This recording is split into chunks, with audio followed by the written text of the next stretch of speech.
Hello friends, welcome back to Ojaswi English classes. तो guys TGT PGT की series में topic wise जो series मैंने चलाई हुई है उसमें अभी हम पीबी शैली पे आए हुए हैं। शेक्सपियर की मैंने कई सारी वीडियो करवाई हैं, बहुत सारे क्वेश्चन करवाए हैं, 300 से ऊपर।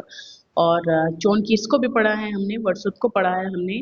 और आज अब हम पीबी शैली को स्टार्ट कर रहे हैं, तो देख लेंगे। आज भी खास होगी आपकी क्लास, बहुत इंपॉर्टेंट सेशन आपका है। और बिल्कुल मेरे साथ बने रहिए, लाइक शेयर कीजिएगा वीडियो को और सब्सक्राइब कर लीजिएगा पहली बार आप चैनल पे विजिट कर रहे हैं। ठीक है, चलिए शुरू करेंगे बिना देर किए। तो पहला क्वेश्चन हमारे पास है, man is a boastful creature, this is theme of one of Shelley's work. तो कौन से वर्क में शैली ने माना है कि man is a boastful creature? तो ये ओज़िमंडियास की इन्होंने माना है, बी ऑप्शन, यानी कि ओज़िमंडियास में इन्होंने इस चीज को माना है। एक सेकेंड गाइस, यस यस, ओज़िमंडियास को। Shelley was alone the perfect singing god. His thoughts, words, deed all sang together. तो ये बात किसने मानी है, किसने कहा है ऐसा? तो ऑप्शन आपके पास है ही, और इनमें से आपका ऑप्शन जो है वो स्विनबर्न है। यानी कि स्विनबर्न ने कहा है Shelley was alone the perfect singing god। इस लाइन को याद रखिएगा, बहुत इंपॉर्टेंट लाइन है। How many cantos does the revolt of Islam have? Revolt of Islam में आपको कितने कैंटोज मिलते हैं? तो यहाँ बात हो रही है गाइस 12 कैंटोज की। क्या है, कितने हैं? रिवोल्ट ऑफ इस्लाम में 12 कैंटोज आपको मिलते हैं देखने के लिए। द चेंची हैज, चेंची नाम का जो इनका एक ट्रेजरी है, ट्रेजरी ही है ये, ठीक है। तो इसमें बताना है कि कितने मिलते हैं आपको एक्ट, कितने एक्ट मिलते हैं। तो देखिए जो चेंची है वो 5 एक्ट प्ले, 5 एक्ट है ना। तो यहाँ पे हो जाएगा, दो ऑप्शन है वैसे, कोई सा भी मान लीजिए आप 5 एक्ट का। Oedipus Tyrannus Swellfoot the tyrant is a tragedy in, मतलब जो ऑडिपस टायरेनस नाम की इनकी ट्रेजेडी है पीबी शैली की, वो कितने एक्ट में मिलती है आपको? तो यहाँ बात करेंगे हम 2 एक्ट की, ठीक है। 2 एक्ट में हमें ये नजर आती है। How many parts does the sensitive plant have? जो सेंसिटिव प्लांट नाम का इनका वर्क है उसमें आपको कितने पार्ट नजर आते हैं? तो 3 पार्ट्स का है ये। कितने का है गाइस? 3 पार्ट्स का है the sensitive plant. The Cenci is, Cenci क्या है? तो चेंची का आपको पता चला है कि 5 एक्ट में है ये, और ये क्या है? ये ट्रेजेडी है गाइस, ठीक है, tragedy, C option. From where did Shelley get the idea of writing the Prometheus Unbound? Shelley को ये आइडिया कहाँ से मिलता है प्रोमेथियस अनबाउंड को लिखने का? ये आइडिया इनको कहाँ से मिलता है? तो देखिए इसकी बात करेंगे हम लोग, तो ये हो जाएगा अ play by Aeschylus, a play by Aeschylus. Aeschylus के एक प्ले से इनको ये आइडिया मिलता है। The Prometheus unbound has, Prometheus unbound में मतलब कितने, क्या चीज है? तो यहाँ पे 4 एक्ट की बात हो रही है, 4 एक्ट मिलते हैं हमें प्रोमेथियस अनबाउंड में। I have dipped my pain in consuming fire for its destroyer. भाई किसके डिस्ट्रॉय की बात हो रही है? जॉन कीट्स की, क्योंकि आप जानते हो अच्छे से कि ये दोनों बहुत अच्छे दोस्त थे, सैली और कीट्स। तो इन्होंने उनकी डेथ पे 1921 में एक एलिजी भी लिखी थी एडोनिस नाम से। तो उसी में, उसी के लिए इन्होंने, जिन्होंने मतलब क्रिटिसाइज किया था जॉन कीट्स को बहुत ज्यादा, तो उन्हीं के लिए इन्होंने जो है डिस्ट्रॉयर कहा है उनको, और ये लाइन लिखी है उनके लिए। तो किसके लिए, किसके लिए, इनमें से किसके लिए इन्होंने ये लाइन लिखी? तो ये हो जाएगा the quarterly review, the quarterly review and Blackwood magazine. The scenes of Oedipus Tyrannus are laid, जो सीन्स हैं ऑडिपस टायरेनस के वे लेड इन करते हैं थीम्स, ठीक है, themes. Sally's Ariel to Miranda was inspired by one of Shakespeare's plays. Sally का एक वर्क है एरियल टू मिरांडा। क्या वर्क है? Ariel to Miranda. तो ये इंस्पायर्ड होता है शेक्सपियर के एक वर्क से। तो ये तो बहुत आसान है, इस क्वेश्चन को आप वैसे ही गेट कर सकते हो। टेम्पेस्ट में ही ये दोनों करेक्ट है, मिरांडा है और एरियल है, तो यहीं पे आप जा सकते हो, यानी कि टेम्पेस्ट पे जा सकते हो। वट इन्फ्लुएंस्ड सैली मोस्ट, किस चीज ने सैली को बहुत ज्यादा प्रभावित किया? तो ये हो जाएगा आपका गॉडविन। पॉलिटिकल जस्टिस नाम का एक वर्क था विलियम गॉडविन का, और विलियम गॉडविन मैरी गॉडविन के फादर थे, यानी कि इनके ससुर थे। तो पहले ऑप्शन पे आप जा सकते हैं। सैलीज मास्क ऑफ अनार्की, ठीक है, सैली का एक मास्क ऑफ अनार्की है। तो ये क्या है भाई? तो ये एक सेटायर है। क्या है ये? सेटायर है, mask of anarchy. Which poem is autobiographical in nature? इनमें से कौन सी पोएम ऑटोबायोग्राफिकल है नेचर में? तो ये जो पोएम है भी ये आपकी हो जाएगी अलास्टर, ठीक है। अलास्टर नाम की जो इनकी पोएम है ये ऑटोबायोग्राफिकल है। The narrative poem of mystery and suspense, जिसमें मिस्ट्री और सस्पेंस हमें देखने को मिलता है, वो कौन सी पोएम है इनकी? The witch of Atlas. Witch of Atlas. Julian and Maddalo reveals the bitter cynicism of Count Madalo, ठीक है। तो cynicism is reflected closely in Lord Byron's views. Julian reflects atheism and faith in the potentialities of man. The view of Julian is reflected in, बताइए, Julian की जो views हैं वो reflected होती हैं, तो ये आपका क्वेश्चन रहेगा सैली हिमसेल्फ, है ना। सैली की खुद की जो है, यस, सैली हिमसेल्फ हो जाएगा। यहाँ पे देखिए, थोड़ी सा ध्यान दीजिए इस क्वेश्चन में क्या कहा गया है। Julian and Maddalo reveal the bitter cynicism of count. तो यहाँ पे जो सिनिसिज्म है वो लॉर्ड बायरन है, जूलियन जो है और मडालो, दो कैरेक्टर, दो पोएट को इन्होंने लिया है यहाँ पर।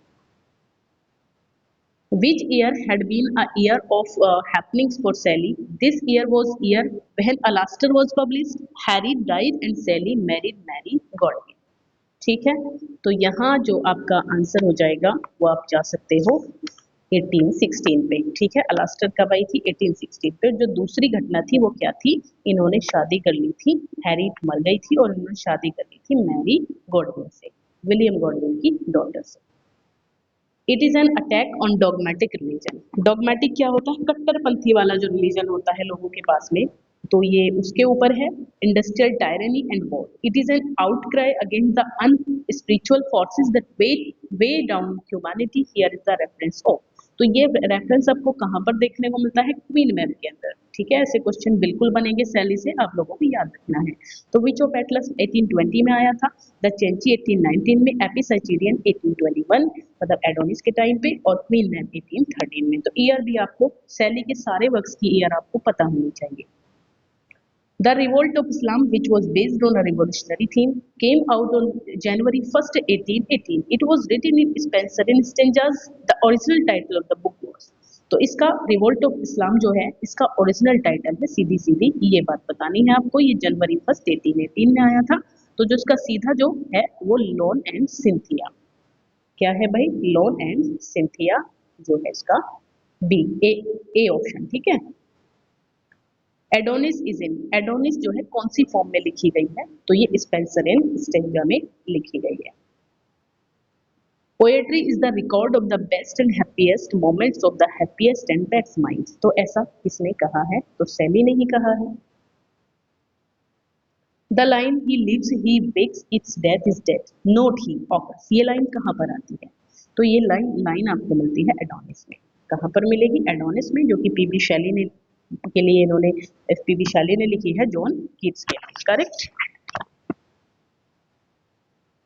विच book is based on Godwin's political justice. आप जानते हो ये बहुत ज्यादा अफेक्टेड थे विलियम गॉडविन से, ये फिलोसफर थे बिल्कुल। तो यहाँ ये पूछ रहे हैं कि इनकी कौन सी बुक से बहुत ज्यादा प्रभावित रहे, मतलब विच बुक इज बेस्ड, कौन सी बुक इनके पॉलिटिकल जस्टिस पे बेस्ड है विलियम गॉडविन के। तो ये आपका आंसर है queen ma'am, queen ma'am. It is a lyrical drama which was produced in 1821 and published in 1822. तो ये कौन सा है? देखिए, रिटन किया गया 1821 में, एक ड्रामा है, लिरिकल ड्रामा है। तो इसकी बात करेंगे आप हेलास, ठीक है। हेलास नाम का एक लिटरेरी ड्रामा है, जो कब आया था? ये आया था 1821 में और पब्लिश हुआ था 1822 में। It is a pastoral elegy on the death of kings, modeled on Bion, Adonis and Mox's lament for Bion. तो यहाँ आपका आंसर रहने वाला है ऑप्शन एडोनिस ही है इसमें भी, है ना, क्योंकि पीबी शैली के तो इसी को लिखा था इन्होंने। तो यही आंसर है। The line the one remains the many change and pass appears इन, कहाँ पर आती है ये लाइन?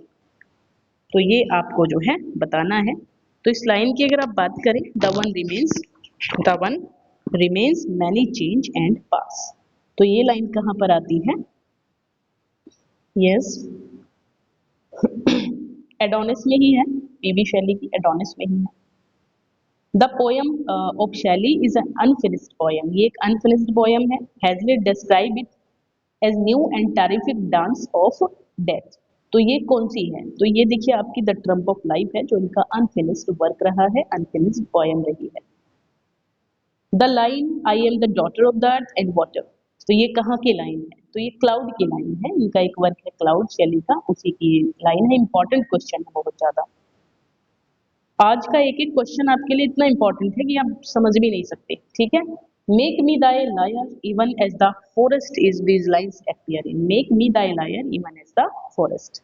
तो देखिए ये लाइन आपको मिलती है D option, ode to the west wind.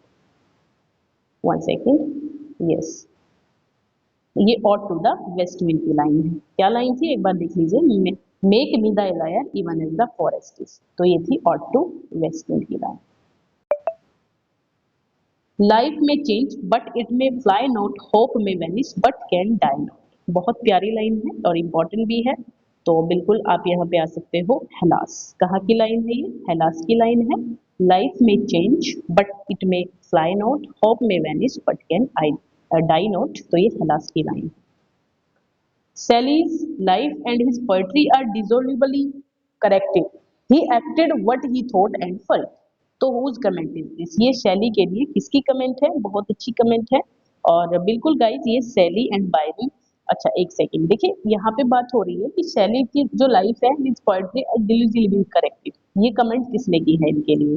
तो जॉन एडिंगटन साइमंस ने ये कमेंट किया था इनके लिए। एक बार और पढ़ लीजिए याद रखने के लिए। जूलियन एंड मडालो इनका एक वर्क है, तो हीरोइक कपलेट है में लिखा गया है and presents a conversation between Julian and Maddalo के बीच ये कन्वर्सेशन है। बहुत इंपॉर्टेंट क्वेश्चन है, इसको याद रखिएगा। It is based on the theme of the power of man and potency of human mind, ठीक है। तो it is in this poem Julian and Maddalo are respective, मतलब जूलियन और मडालो किसके का रेफरेंस दिया गया है इसमें? तो देखिए यहाँ आपका आंसर बनेगा सैली एंड बायरन रेस्पेक्टिवली, यानी कि सैली एंड बायरन। तो देखिए सैली जो है वो जूलियन है और बायरन जो है वो मडालो है, ठीक है, याद रखिएगा इसको। Prometheus unbound 1880 to 20 is a lyrical drama, आप जानते हैं, that reflects Shelley's revolutionary enthusiasm. The hero Prometheus represents mankind while Jove is the personification of human institutions. It is written in 4 acts reflecting Shelley's. तो बताइए, देखिए इसमें होगा thirst for liberty, क्या हो जाएगा? thirst for liberty. Because my father honors did demand my father's death. क्या line है? Because my father honors did demand my father's death. तो ये लाइन जो है ट्रेजेडी की है किसी की, और ब्लैंक वर्स में है। 5 एक्ट की ट्रेजेडी है ये। तो ये कौन सी है? तो 5 एक्ट की ट्रेजेडी कौन सी थी? अभी अभी हमने बात करी थी, ये आपकी थी स्टैंची, तो पहला ही हो जाएगा, ठीक है। और लिरिकल थी, है ना? Yes. It presents platonic love of Shelley, who speaks of Emilia Vivani. Which poem is this? बताइए, ये प्लेटोनिक लव को प्रेजेंट करती है शैली के। तो ये जो आपका आंसर हो जाएगा वो एपिसाइचिडियम हो जाएगा, यानी कि बी, बी ऑप्शन, ठीक।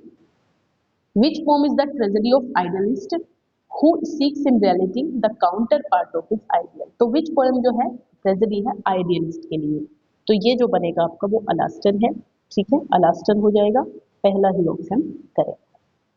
The other title of Alastor 1816, तो जो अदर टाइटल है अलास्टर का वो कौन सा है? तो the spirit of the solitude.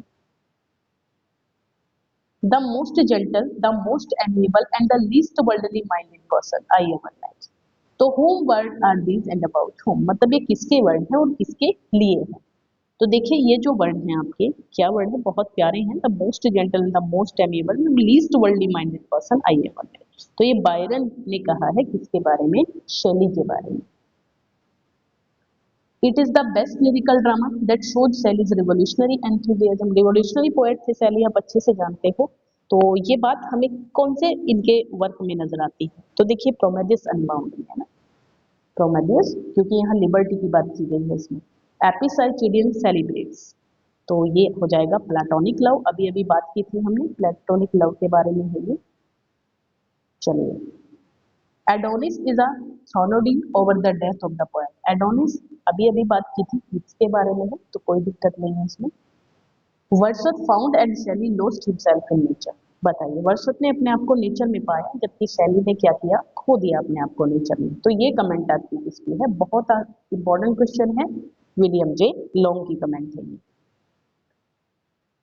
On whose grave are the following lines from Tempest inscribed? Nothing of him that doth fade, but doth suffer a sea change into something rich and strange. बहुत अच्छी lines है, एक बार और पढ़ लीजिएगा अगर clear नहीं हुई है। तो ये किसकी है? ये किसकी ग्रेव पर लिखा हुआ है? सेली की ग्रेव पर, ठीक है। सेली की ग्रेव पे लिखा हुआ है, क्या लिखा हुआ है? On whose grave the following lines inscribed? Nothing of him that doth fade, but doth suffer a sea change into something rich and strange. The Greek name for a vengeful demon that drives the victim to the desert places. बताइए किसकी कहानी है ये? तो ये आपका रहेगा अलास्टर, ठीक है। The Trump of life in सैलीज, Trump of life जो कि इनका अनफिनिश्ड पोयम है, तो ये क्या है? ये क्वेश्चन आंसर भी यही है, अनफिनिश्ड पोयम है। Sally is a beautiful and ineffectual angel beating in the void is humilance wings in vain. ये किसकी कमेंट है? शैली के लिए। तो बहुत इंपॉर्टेंट क्वेश्चन है और ऐसा कहा है मैथ्यू अर्नोल्ड ने शैली के लिए। As a poem was the image of life expressed in eternal truth and poetry is the expression of the imagination. तो ये दोनों चीजें किसने कही हैं? पोएट्री को क्या कहा है? Indeed something अच्छा इमेज क्या क्या कहा है?